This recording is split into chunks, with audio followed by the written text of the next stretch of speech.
All right, everyone. Today on the Second Chance podcast, we're thrilled to welcome Dr. Scott J. Allen, a renowned educator, leadership expert, and host, Practical Wisdom for Leaders, a top 2.5% global podcast. Scott's journey is one of transformation, resilience, and the power of surrounding yourself with the right people. From struggling as a student to becoming a celebrated professor and thought leader, his story is proof that second chances can redefine your life and leadership. Get ready for some practical wisdom and inspiration. Maybe a few laughs. Me and this guy was dialing up some comedy as we were getting going. So we're gonna try to keep from breaking roll here in our serious podcast. Man, I'm serious. Like I try to read up as much as I can, but I'm excited, man. I love talking to just folks that are in the weeds of leadership and then walking with you on your journey. Because Yeah. listen, man, this is me just kind of rambling here. There's a kid out here. Someone who's been told, "Hey, man, you're not going to do this," or you're just a C student, and I think we're going to probably reach in and touch some people because, when you talk about that, your educational journey was its own second chance story of transformation. What was the pivotal moment or person who helped you change your identity as a student and believe in your potential? Yeah. Well, okay, so it's kind of the mid, it's the late 80s, it's the mid 80s. Jerry Seinfeld, speaking of comedy, has a hilarious bit of, what it was like to be a kid in the 70s and 80s. Yeah. And sometimes you were kind of like a raccoon that came back around every once in a while. So, it was a different time in some ways. And I struggled. I really, really struggled in school, and I didn't necessarily have the teachers and the guidance to kind of get straightened out. And it's hilarious too. I mean, I even laugh about some of these things. I mean, I think I probably have or had ADHD. I've never been diagnosed, but it's hilarious because when I reflect back on like what my lunch was, it was just like a bunch of red number five, whatever had red number five in it, a Snickers bar, a Twinkie, some processed meat and cheese, a leaded Coke. Yeah. And then we wondered, why can't Scott Yeah. concentrate? Why is he- But he's fast. He's really fit. The 600-yard dash. He crushes it. Why can't he concentrate in math class? But so it was just it was a different time in that way. But I was this kid who was afraid to ask for help. I was Mm. a kid who I don't know that it had been modeled from my parents to pay all that much attention. I had some teachers along the way at unfortunate times. Like I'll never forget, I had this eighth grade teacher who's just about to retire. We're looking at Pythagorean's theorem. Numbers are becoming letters, and a squared plus b squared equals c squared. And I'm just getting further and further and further behind. And what's so interesting about this is that then kind of snowballs down, and I start to kind of create an identity that I'm not a good student, that I'm not smart, that I'm not intelligent. And that starts to kind of follow me. And so of course you get this kind of learned helplessness. You get this sense of, well, I guess I'm not a math kid. I mean, that was said to me, you're probably just not a math kid. Well, so guess what? I became not a math kid. So Yeah. kind of eke out of high school with a C plus, B minus average, got into college, I think really because the community I lived in, basically everyone just went to college. But it wasn't until college where I had a girlfriend. And if I wanted to hang out with her, I was going to study. And so that's the first example of, okay, who are you surrounding yourself with? Yeah. And and and so all of a sudden there's this kind of slow identity shift. I start doing a little bit better in some of those classes. I start surrounding myself. I joined a fraternity, and it's going to sound weird, but they had a GPA requirement. They had study hours. So I had to hit a certain GPA. I was surrounded with other people who are studying with me. So that was also like all of a sudden, I have a 3.0 and I have a 3.1 and I have a 3.2. And, the one class, you'll love this, that there's one semester I had a 4.0, and then there was this one other semester where I almost had a 4.0, but I got a B in the cinema of Alfred Hitchcock. Okay. So my roommate came home and he's like, dude, we need to take the cinema. You watch movies and you write 2 papers. It's awesome. That's all you do. And I'm like, oh, okay, man, I'll watch movies. That sounds good. Well, we get into the class and it's literally watching film with film students who have been waiting 2 years to take the cinema of Alfred Hitchcock. So we watched the first movie, The 39 Steps, and the lights come up. People start talking, and oh, the tension of the diagonals and the shadows, and I'm just sitting there. I'm like, you all are high. I have no clue what you just watched, but I did not see that. And so my adventures inside eked out, with a B. But it's really, really kind of an interesting thing because identity, right? It's a powerful, powerful thing. How we identify, how we think of ourselves. And I I had just thought of myself as someone who didn't do school, someone who wasn't going to lock in, someone who wasn't smart, wasn't intelligent, and that's the identity I held. And it was kind of like a slow road out of that space. Does that make sense? Does that Yeah, make sense? absolutely. So to speak to your childhood a little bit, both parents is in the picture, Hmm. right? Yes. So mom and dad's in the picture, all those things, and we're working through math is when you I've done some work in disc, and what I've learned, and just working with my kids, they're 12 and 15 now, as the time we're recording this, but learning how to that they need to be talked to. Mm. The other thing I was going to ask you is, did you start school early? No, I didn't start school early. Yeah, Now, one interesting thing is that my parents were going through a divorce basically, beginning of sophomore year through distraction. senior year. Yeah, So, there's those dynamics that are happening as well, where kind of everyone's just in like not a healthy place, just kind of trying to survive and get through. So again, there kind of wasn't a lot of attention being paid on that dimension. And so I'll never forget. I mean, I barely got into general college at the University of Minnesota. My SAT scores were horrible. My ACT scores were horrible. But again, I carried around this identity of, well, I'm not a good student. I'm not.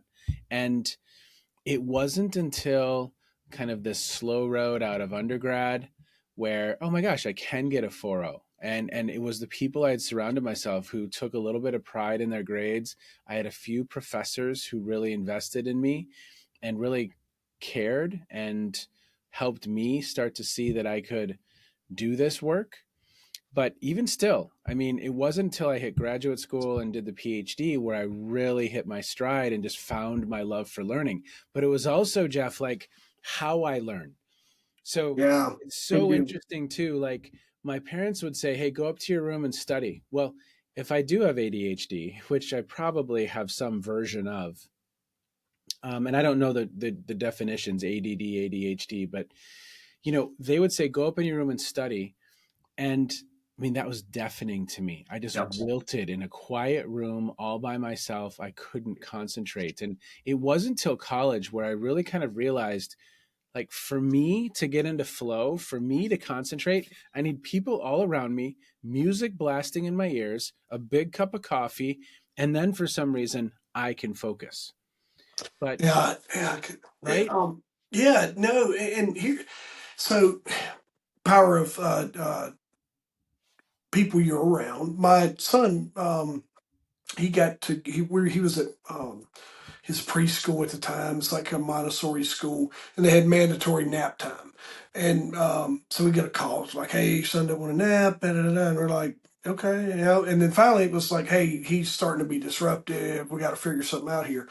So my wife, who's the scholar of the family, I'm the I teach a lot of skills like changing tires, when how to check the oil in the car. Right? That's That's these are my valuable. these are That's my needed. duties. But she's very like, and but she says, "Hey, how about we gonna bring some books? Will you let him read instead of take a nap?" They're like, "Oh." if you will. Dude, kid reads to the point we got a call one day, or I could go to pick him up. They're like, "Did he tell you what he's doing now?" We're like, "No." Like, well, he started his own reading group during this class's nap time. He goes next door and has a reading group with the kids that are struggling to read. He's like 4 or 5 years old. But so when you look, we screw that up because this is the way it is. You got to sit here and learn this math, and but figuring out how you need to learn, man. Yes, yes. And once I tapped into that, once I tapped into, okay, I need to be again, Pearl Jam jamming in my ears at the Yeah, time, or the Grateful Dead or something. People all around me, coffee shop, big huge cup of coffee, and kind of 20-minute spurts. So I will work on this for 20 minutes, take a little bit of a break, work on this for 20 minutes, work on this for, if you say you're going to work on this for the next 3 hours, study physics, I wilt. I can't do yeah, it. So for me, even when I kind of develop my design for the day, how I do my task list, it's like 30 things. But I just burst on those 30 things for 10, 15, 20 minutes, chunk it out a little bit each day. And I have a lot of energy for that. But if you said you're going to do this one thing all day today, I wilt. So all of that learning about myself, how I study best, when I study best, where I study best, that was also a total piece of the puzzle. And then who I was surrounding myself with, yeah, people who took pride, and again, there's kind of this slow identity shift. And then I get into grad school, and that's where I really I had some great mentors in high school. They were coaches. They weren't academic mentors, but they were like, hey, Scott, go this way, maybe not that way type thing, right? I yeah. mean, I could have gone a lot of different ways. These were individuals that were great human beings. I just had four of them on my podcast the other night, like Dang. literally 30 years later saying, hey, thanks. Yeah. you know, you were instrumental in my growth and development at a very, very important time. And it was a wonderful conversation with them. But it was really when I hit grad school and then my PhD where I just kind of caught fire.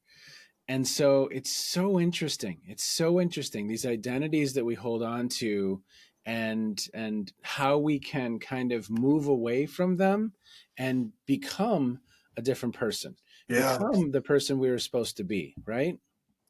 I and you folks don't be surprised by the power of a coach. And like you said, it may have been the English teacher, it might have been our school. Like I just knew our janitor, Yeah. and different folks, right? But it's just that influence that you get.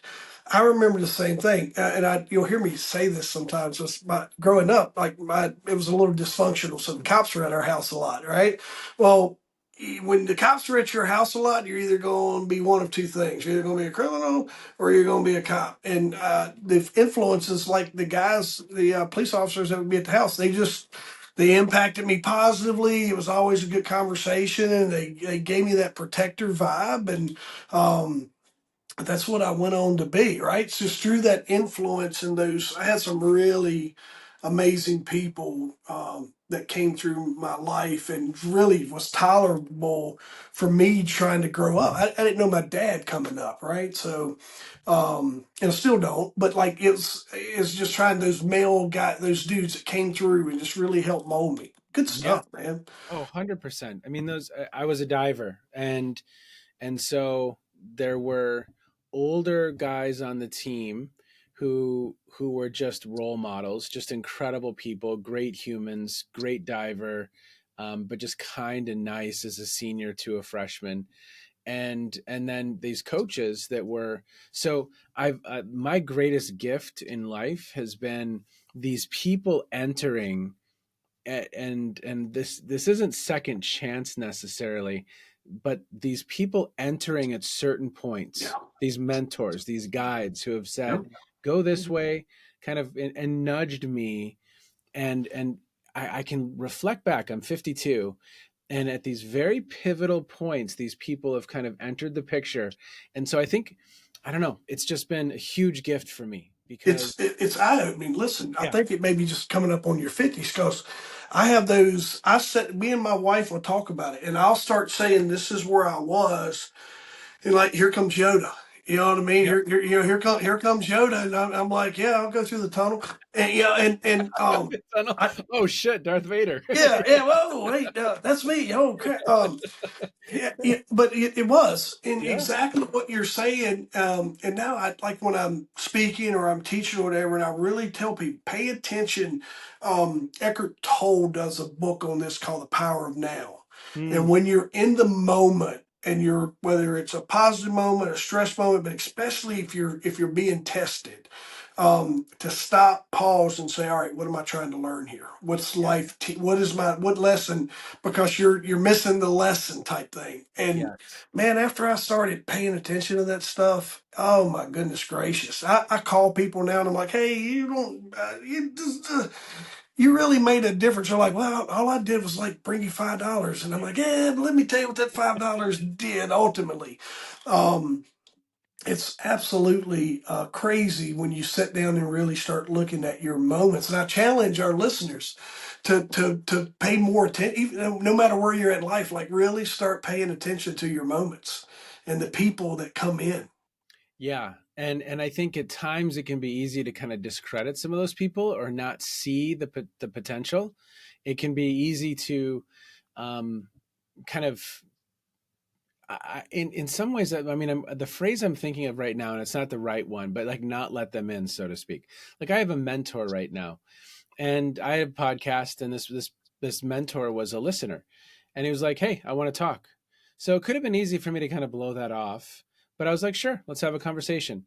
And it turned out that every couple of weeks I have a conversation with this gentleman, and it's been awesome. It's been incredible. So sometimes these individuals show up from some interesting places that you wouldn't necessarily expect, and of course, there's people that show up that it doesn't lead to something. But it's just that's been my greatest gift, because then I got to graduate school. um, Kind of found out in college, undergrad, I'm like, oh, I can do this. I kind of like this. Especially my degree was marriage and family therapy, so again, think about kind of my last 3 years of high school. What does a healthy family look like? What's entailed in that work? So that's why it was called family social science. So kind of in between psychology and sociology, family. And I loved it. It was incredible because I learned a ton and did fairly well. I think I graduated like a 3.3. It wasn't out of this world, but it was a heck of a lot better than where I'd been. Yeah, And then got to grad school and just had two fantastic mentors. In fact, I did the PhD because her name is Brenda. Brenda Gardner said, "Look, I think you could do a PhD. You're cut out for this. You love this." And I was just like, then I caught fire. And then a vision was kind of painted in my mind. I tapped into this topic that I loved, because that was another thing. I may not have been really studying what I loved in high school. I chemistry wasn't kind of turning me on, so to speak. But um, once I got into the topics that I love, I just had jet fuel for it, and was yeah, absolutely passionate about the topic of leadership. So then I get into the PhD, more mentors enter the picture, incredible human beings, and I'm kind of off to the races. So these folks have kind of like entered the picture and shifted and shaped and guided, and that's been my greatest gift. And my wife would be one of those yeah, individuals. I mean, you, yeah. you spoke Same. about your wife. My wife would be another one of those individuals Yeah, where she showed up and, she talk about, Yoda, she's a Jedi yeah. and she just gently guides. Patience, lots of patience.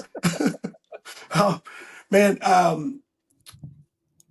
here's what I heard, and man, once you got out of the hometown, Mm, it's like you lit off, like someone mm, lit that fire, and maybe it was the hometown telling you you were everything that you knew you weren't, that gave yep. you that drive and motivation too. But there's a few people, Bedros Koulians, who I heard it from. You're going to be a product of the five people you let in your life. Yeah. And Yeah. for the last 20 minutes, that is all you have said is talked about the right people, the right people, the right people. Folks, if you haven't taken anything away, from this so far. It's like do an evaluation of who you're letting in your life. If you're broke, it's because you might be hanging out with broke people. If you're frustrated all the time, maybe you're hanging out with those folks that are emotionally draining you, man. And then is if you're struggling academically, it's because you may be finding some people who's planting those little seeds. And that's the other thing I was going to tell you, man, is you had some folks planting some negative seeds, and then you found people that it's as soon as it took, they started planting positive seeds. You can do it. Why aren't you doing this, Scott? Yeah. Go do this. Go do this. Yeah. And they didn't tell you no. It doesn't, and they didn't say you can't do it. Just way different mentalities, man. Oh, 100%. And I think I we're all kind of dropped on this planet, and yeah, I kind of have for some reason this image of a labyrinth in my mind. But I think there's three master drivers. Who are your people, what is your purpose, and where's your place? And we may be dropped into a place where it's not our people, and those aren't the people who are going to help us really grow and thrive and be the best versions of ourselves, but that's kind of who we've got. And so how do you find those people that are going to help you be the best version of you? Like, again, my wife, she really truly helps me be the best version of me. I'm not perfect, I have a lot of room for growth, I by no means am I a finished product, but she helps me be a better version of me. And then, are you tapping into your purpose? Like, why are you here? What are you designed to do? Are you doing that work, and is that fulfilling, and does that have meaning? And that takes some time to find out sometimes for some folks. Yeah. And then, what's your place? What's the environment? What are you kind of surrounding yourself with? Whether, I mean, you live in this beautiful area next to the mountains in Virginia. That's a beautiful place. That's an incredibly beautiful place. And so it might be the organization you're in, but it might be in the community you're in. But again, some of us might land in a community that isn't going to help us be the best version of ourselves. So I think life in some ways is about finding those things for us. And I think parenting, you have a 12 and a 15-year-old. We're at 14 and 16, Yeah. twin girls 14, son 16. Parenting is about, hey, let's help you figure out hey, who are your people, and what are you here to do? My daughters love to sing, they love musical theater. I know nothing about musical theater, but I'm learning. My son loves baseball. I know nothing about baseball, but I'm learning. That's what fires them up. Awesome, cool, yes, let's go. Right. Scott, my son loves baseball, Yeah. right?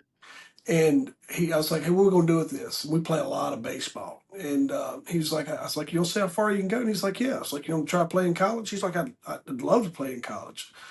Pro, whatever. I just like to see how far I can go. He made some goals this summer with his mom. It's like, I don't care where I end up at. I just want to do something in baseball, whether it's a player, a broadcaster, or whatever. So Yeah. here's what I did. You're talking about I could have easily said, "Listen, man, I don't know nothing about baseball. I mean, Yeah. no. I tell you what, There's no way you're gonna there's no get. way you're gonna do that, right?"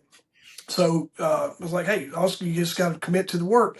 We went. Coastal Carolina won the national championship in Yes. 2016. Yeah, We yeah, yeah. went to their prospect camp, Awesome. and he didn't know what we were getting into, and we were riding in the road. And I was like, yeah, hey, when we get down here, it's a prospect camp. He's like, do what? I'm like, yeah, don't just. We're here to learn.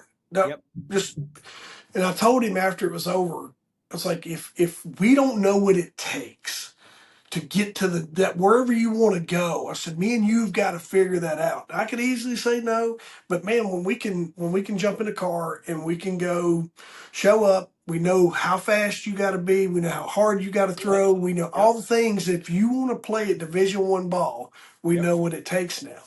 Yep. Um, I hope I heard a guy telling his son something here recently, and it was like I always tell people like we're born kind of knowing how to swim, but Hmm. our parents keep us away from water because they don't want us to get hurt. Yeah.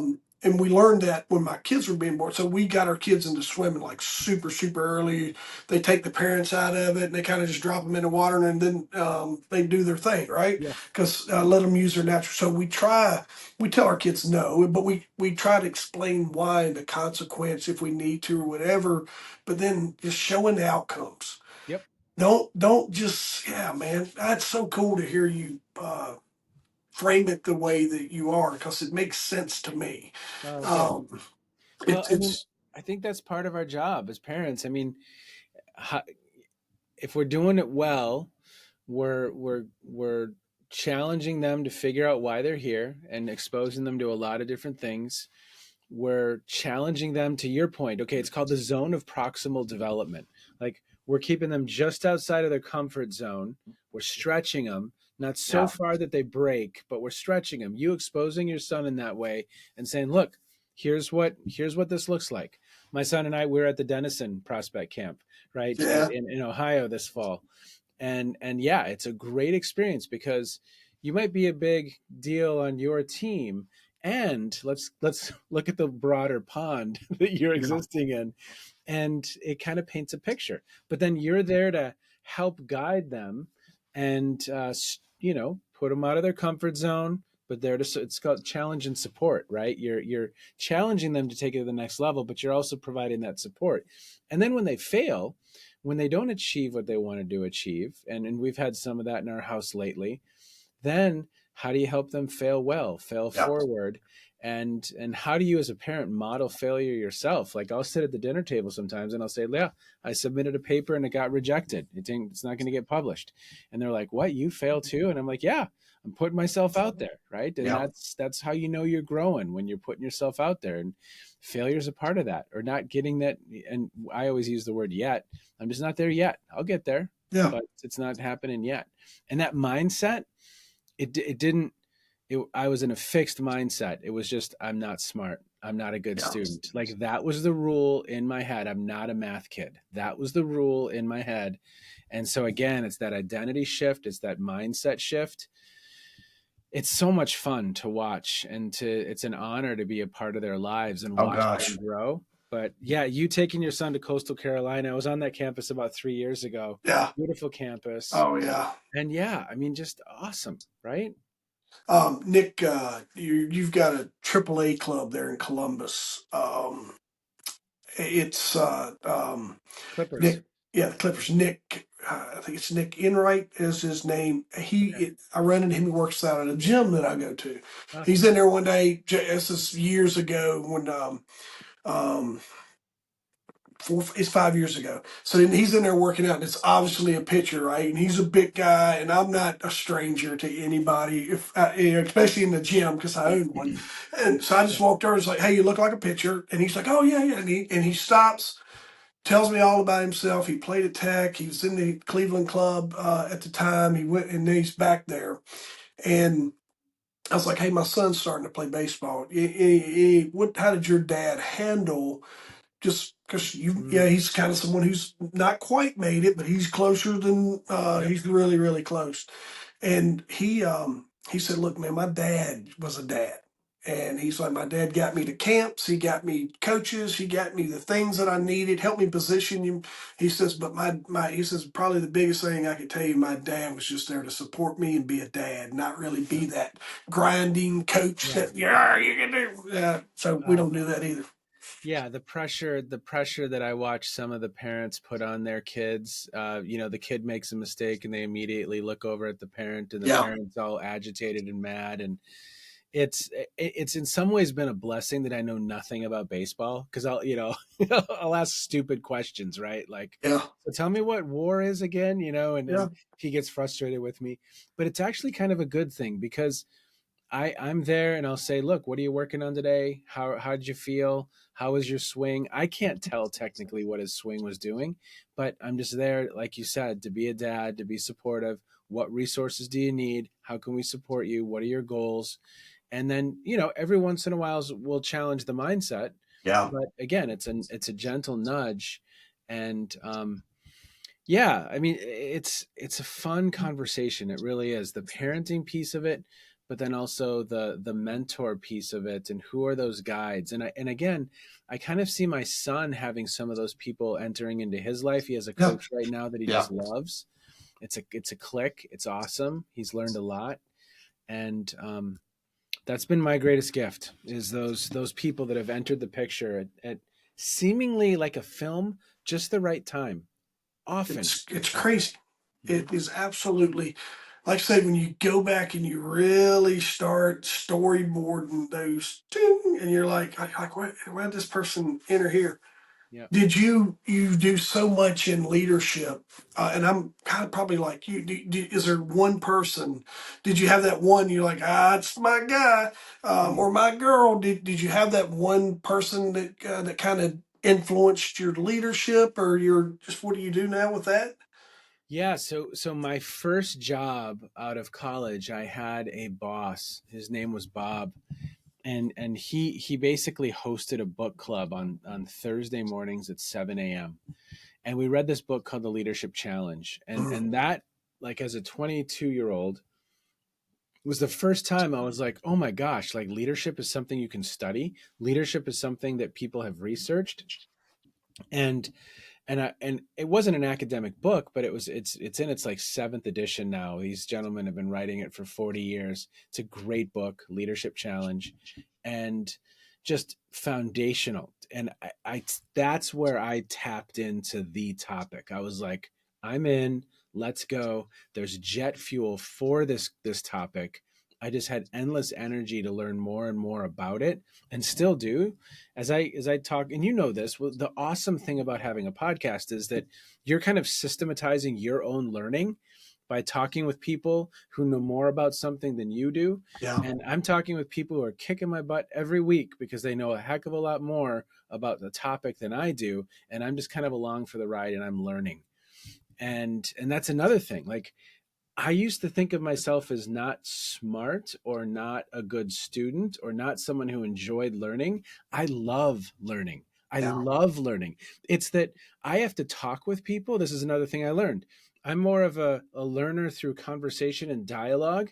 Don't lecture at me for 3 hours. I won't learn. yeah, Engage me and I'm in. I'm on fire, right? So if there'd been like a Montessori K-12, I probably would have had straight A's yeah. when I was actually engaged and involved. But instead, I was coked up on sugar and being talked at for 50 minutes at Oh, a to sit still. time. So That, there's also that, right? Like, okay, I love to learn. I love to learn.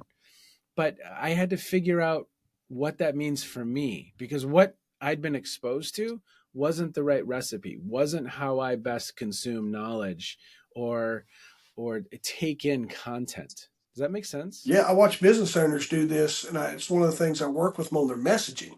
I'm like, you're speaking, you're trying to speak in externally like you do internally. Like, what's that supposed to mean? I'm like, it's you don't you got to learn how to talk to your customer, how they want to be talked to, how they want to listen, and then same thing with kids. You can take it right back there. I could easily just this is the way it is, and this and that, but I learned that my kids are people two very distinct different people to come from the same people, Yeah. two very different personalities, Yep. all the things. Absolutely, dude. Well, and that's why I love the topic of your podcast, where let's like second chance, where it's in a different way of thinking about this topic and your story, what little I know of it. There's a chance that you also have to set new patterns, Yeah. put new things into motion, not repeat some things that maybe you were. Change, Scott. Change Yeah. directions when you need Yep. to. Don't you ain't Yep. got to keep going down the same hole. Yep. Yeah. Yep. Exactly. And so, I mean, that's been so much fun for me, is starting new traditions with my family. Again, I told you we love comedy, and we will go to comedy shows and we watch SNL Sunday mornings because my daughters went to improv camp last summer. They just That's love so awesome. comedy, right? And so starting some of those new traditions, and so I mean, again, I just have great respect for what you're doing because, yeah, second chance. Not that I have a second chance as a parent, but there is another chance to create a new narrative or a new Yeah. storyline, right? We call it breaking curses. You'll see a shirt that I wear when I speak. It's got break the curse on the back, and it's breaking the curse kind of in my upbringing. But even for you, man, your kids haven't been told that they are not academically capable in any capacity because of your experience, and their second chance is being able to not see a ceiling whatsoever. Yeah. Well, and have you ever read the book Mindset? Have you heard of it? Yeah. Carol Dweck. Yep. So she's a psychologist at Stanford, growth mindset, fixed mindset. It's an incredible book for listeners. Fundamentally shift how you think about parenting, how you think about leading, how you think about life. But yes, there's this really, really important word in her work, and that word is yet. I Yeah. haven't figured it out yet. Yet. So my children, just like any other kids, they struggle with certain topics, struggle with certain teachers, and the conversation is you're probably not a math kid. That's not what we're saying. We're saying you haven't figured it out yet. You'll get there. You Yeah. can do this. We will help you. And then my wife and I spend a lot of time when we walk talking about, okay, what are the experiments we can run to help nudge my daughter, Same. help nudge my son, and help them get that win. So again, they develop the identity of, oh, this is just another challenge. I can overcome it. I have the skills and abilities and the knowledge. And that's how we build resilience in our kids versus, them kind of shutting down, right? Yeah, absolutely, man. It's folks, rewind that part and listen to that again. Go back 2 minutes and listen to what Scott says there because there's so much power in what you just said. And you know, most of us want to help, right? You're going to find there's bad people in the world. I've dealt with them, but most everyday people, if you get lost, they want to give you direction. All those things, and one of the biggest things we can do, parents, mentors, all those things, is help, but then trying to help in the right way. And I have friends that'll connect with me and trying to have a conversation or whatever. That's the power of help outside of you. If you don't know how to do it, there's someone that can help mentor you so you don't mess that up. And Yep. we're learning this through podcast and just our ability for Scott and I to connect. This is our first time getting to know each other, like a lot of my guests are. Hopefully, the first of many conversations that we get to have. But you also, I want to make sure that folks know that you have your own podcast, Practical Wisdom for Leaders. Yep. If you look it up now, you're going to find phronesis. Did I say that right, Scott? Uh, You did, yeah.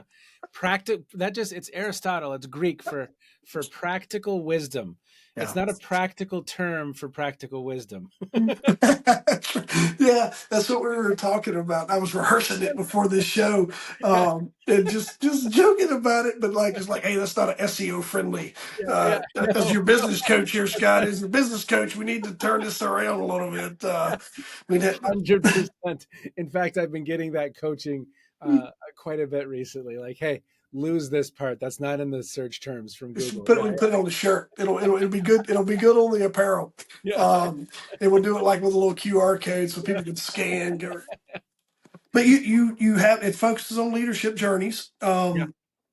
Is there you got inspiring little second chance that you've heard from a guest or an episode that you would like to point listeners to that would be impactful?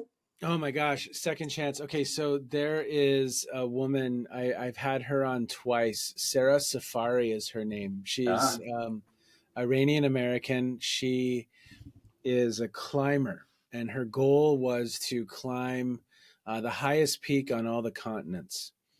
And so for each foot that she climbs, she raises $1 for these young women in Tibet. And it's just a fascinating story. There's Goodness. actually a Netflix documentary about this, but one of the times she was climbing Everest, I think that was her last peak, was Everest. There was a huge earthquake and that really kind of devastated Kathmandu and killed a lot of people on the mountain Yeah. on Everest. She was literally on a ladder climbing up to Camp 2, I believe, and stranded there for a few days. So she went back And in the second episode with her talking about when she went back to Everest, there was COVID in between here, so she couldn't go.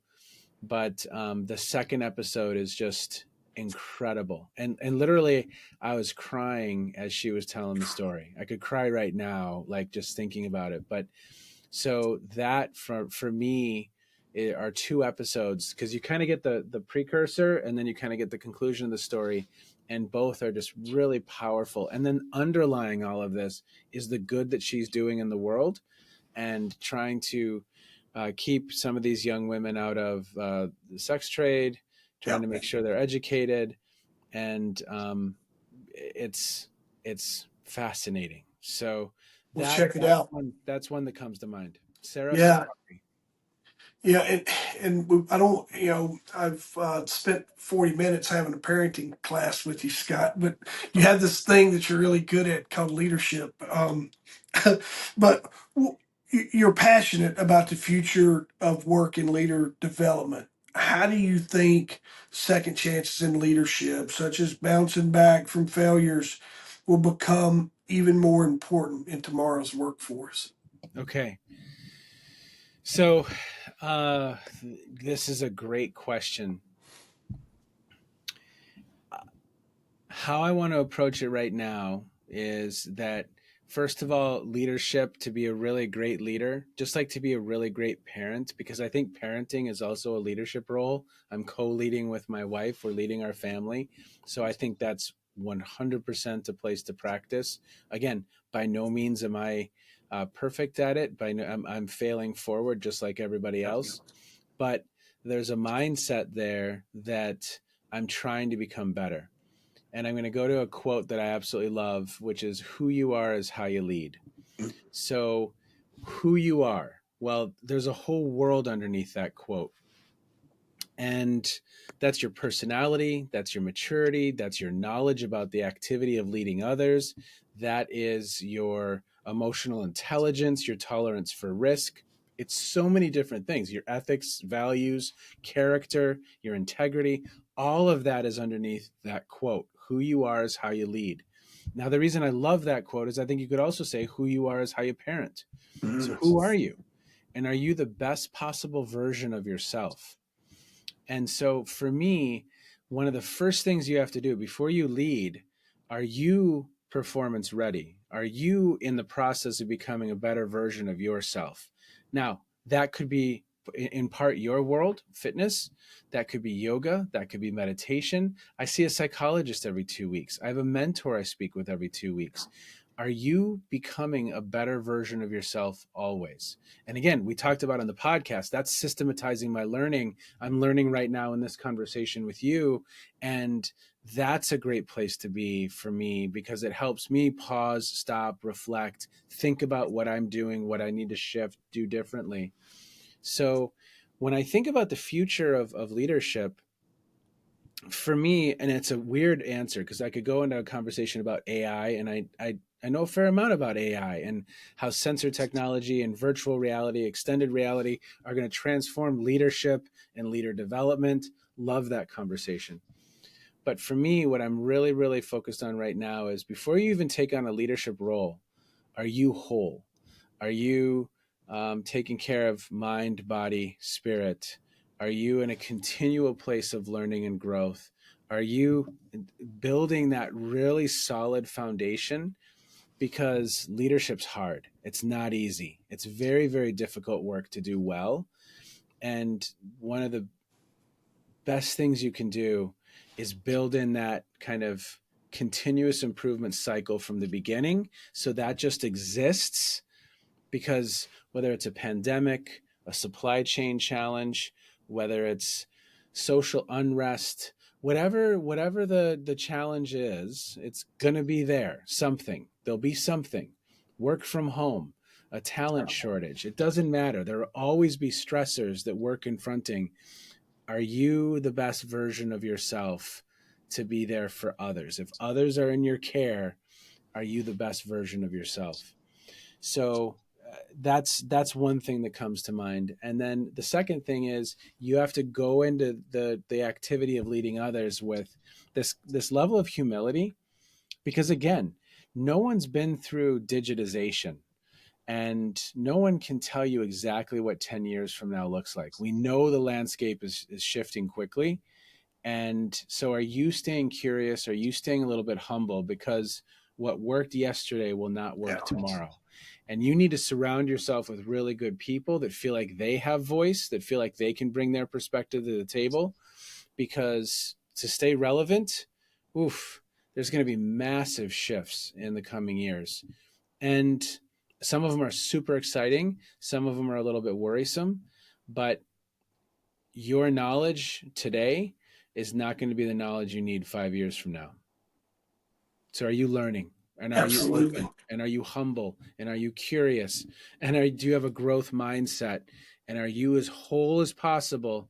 Because if we're not, well, then the stressors get to us. We lash out. We get angry. We turn to alcohol. You know what I mean? It goes to places that aren't going to be, and then you're not the best version of yourself. And we've worked for that person, right? Yeah, absolutely. I was teaching some what I it's advanced AI, but it's not really advanced, right? But it's pretty. But I'm fortunate that technology kind of comes easy to me. Yeah. And I was just teaching this, and man, that was my challenge to the room. And I was like, listen, if you're in this room, you were here during the internet age, right? You were probably an earlier adopter of the internet, and everybody told you it was going to go away. Newspaper people told you this thing, the internet was going to go away. You went from a phone that was as big as your trunk in your car that you had to carry and the handset and all those things, and now we can do everything right here in the palm of our hand. Yep. And then we would go through social media about how, that was just a gossip tool. And here we are now with marketing and all the stuff that we're able to do with it and connections that we can make, just like you and I. Yes. And then I was like, now let me ask you this. Are you going to sit here and tell me that this AI thing's going to go away? Yeah. It literally did this presentation for me. It wrote the email that I sent you all to do this. So do you want to have this argue with me? So that was my challenge to them is don't, if AI's not going to replace you, but someone using it will. Yes. And just make sure that you embrace it, learn, find someone like me or Scott who's got just a little more knowledge than you. Ain't got to be an expert, but just find someone who's a little smarter than you that can show you how to use it and just be learning. And then once you get to that, use it to teach you Yeah. things that you don't know how to do. Oh, because I mean, the organizations I'm working with, the technology is transforming construction, it's transforming architecture, it's transforming healthcare, finance. I mean, we can just go down the list of these seismic shifts that are occurring, whether it's Amazon entering healthcare. Yeah. My wife just the other day, she was like, "Hey, I could call the Cleveland Clinic or I can get on with Amazon and see someone in like 20 minutes because they've streamlined healthcare and I just need a prescription for, something fairly simple. It Yep. was $39. Yeah, I'm going to do that versus having to deal with the hospital and make an appointment." Well, all of those shifts, whether it's big tech or some of the startups or ed tech, health tech, gov tech. I mean, all these techs, insure tech, but it's really, really going to be interesting. And so I think we all have to be curious. We have to be humble. And I do a lot of work in the automotive industry. You know, Tesla entering and doing what they've done has totally shifted that industry fairly quickly Yeah. with the EVs and the self driving. I was in Phoenix, Scottsdale a week and a half ago, and a Waymo car with no one in it drove by my Lyft driver, put on its turn signal, and got into our lane. Yeah. No one was in the car. That was the first time I'd seen that. I'd heard of it. I knew it was happening, but I had not actually had the Waymo with no one in it actually pass my Lyft driver. And see, in So, my world, I think about, how much stuff I can get done sitting in there while that thing drives for me? I am a oh, productive machine. yes, 100%. 100%. And to your point, yes, I mean, we have these thinking partners now. I was with a friend of mine the other day who basically said, we pay every year in subscriptions, AI based tools, probably what one person's salary would be. Yeah. But what we can do from a marketing perspective, and uh, they can do incredible things pretty quickly, and they look pretty darn awesome. Of course, you need a human in the loop to augment, check, test, add, tweak. But it's right now, it's like having a really good intern, right? It's going to Yeah. get you 65, 70% there. And are you leveraging some of those tools to be more productive and to differentiate yourself? It's amazing where we're headed. It really is. I'm excited. I'm a tech guy. I love, um, I just enjoy that journey of all the things that really help elevate us as Yep. people too, right? And then I used to take my watches apart when I was a kid. Could never put them back together, Yeah. but I love taking them apart and just figuring out how they work and all those things. And just technology's really helped me with that. Yeah. Um, Well, and just the world, I mean, YouTube. I was talking with some oh friends gosh, yesterday about YouTube and the power of that resource. You, someone has made a video about anything. We got a RAV4, and I just pulled that up, and the person had a 20-minute tutorial of exactly what we didn't read the manual. We no, watched YouTube. yeah. Some guy. Yeah.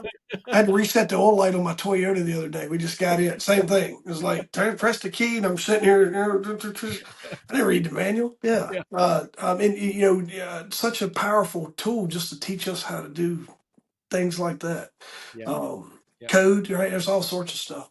Yeah. I'm going to drop your LinkedIn. I'll Great. put that in our stuff. But is there a preferred way, or how would you like to leave the audience with this, other than you need to go back and rewind and listen to some of this stuff? Share this. Listen, y'all know a parent out there. If y'all were my friends, I'd want you to send me this episode, Oh, right? If you were my friend, I would say, hey, Jeff needs to hear this episode so he doesn't screw up parenting his kids.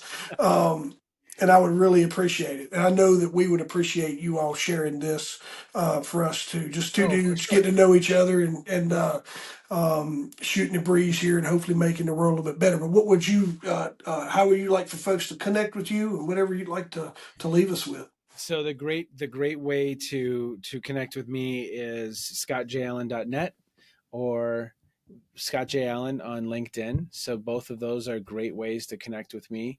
And again, Jeff, thank you so much. I have great respect for what you're doing, and I Thank you. love how you're thinking. I said it today. I was in a conversation earlier today about networking and building your network, and you got to do that early in your 20s, et cetera. And I said, look, I'm 52 and I'm actively building my network Yeah. each and every day. And I don't think that age needs to define us. I just want to live in a world where I feel excited, passionate, energized, and just really enthusiastic about the work I'm doing and who I'm doing it with. And so I love the work that you're doing because I think at times we can have those. Oh, I'm Yeah. 52. There's nothing I can't.